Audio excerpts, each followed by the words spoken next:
News when you want it with Bloomberg News Now. I'm Amy Morris.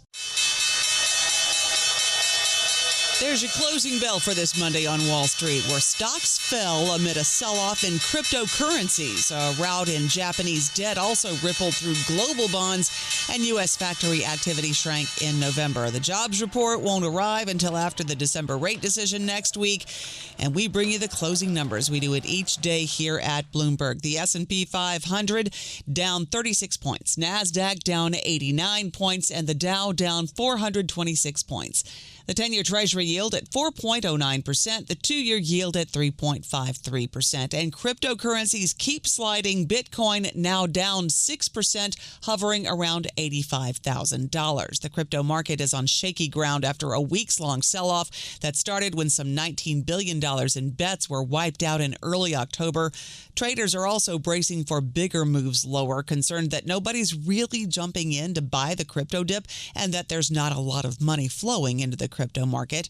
U.S. factory activity shrank in November by the most in 4 months as orders weakened. The Institute for Supply Management's manufacturing index eased a half point to 48.2. That's below 50, and that indicates contraction. And Nvidia struck a deal to invest $2 billion into chip design software maker Synopsys stock as part of a broader engineering and design tie-up. It's the latest massive investment by Nvidia into one of its own suppliers. CEO Jensen Huang spoke with Synopsys president and CEO Sassine Ghazi about the deal in a conference call earlier today. As we move into the world of accelerated computing and AI computing, it's a much larger customer of Nvidia. I recognize that none of this is exclusive. Synopsys has a lot of chip partnerships they're going to continue to nurture and continue to advance. NVIDIA has a lot of partnerships with Cadence and Siemens and Dassault that we're going to continue to nurture and advance. NVIDIA CEO Jensen Huang on a conference call there. NVIDIA shares rose about 1.5% in regular trading. Synopsys shares gained about 5% in regular trading. Shopify president Harley Finkelstein tells Bloomberg Technology that Black Friday sales surged 25% to $6.2 billion. That was driven by nearly 70 million shoppers, strong U.S. demand, rising cross-border orders, and a shift toward home-focused buying this season. Last year seemed to be a lot of talk about getting outside. Gifts were about, the products being sold were about, things like skiing or hiking or camping. This year seems to be that home is really, the winner here, where people are buying things for their home, whether it's kitchen stuff for the kitchen or puzzles or blankets. Shopify president Harley Finkelstein on Bloomberg Technology. Shopify shares fell about 5% in the regular session.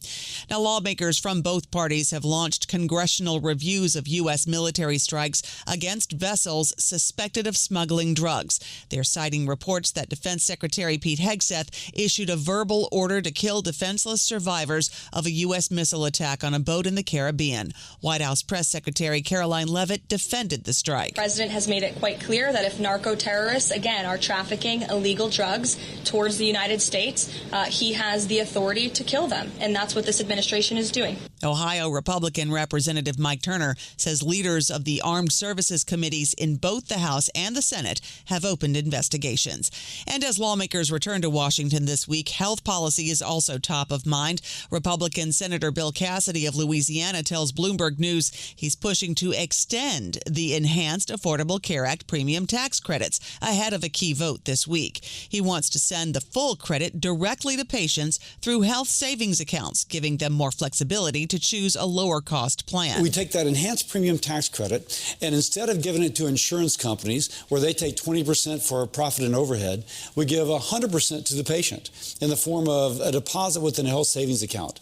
This allows her not to buy the more expensive silver plan, but to also get a cheaper plan called the bronze plan. Louisiana Republican Senator Bill Cassidy on Bloomberg TV. The Supreme Court today heard arguments in a case in which music industry titans Universal, Warner, and Sony sued Cox Communications for allowing Internet customers to download and share music without paying the copyright owners.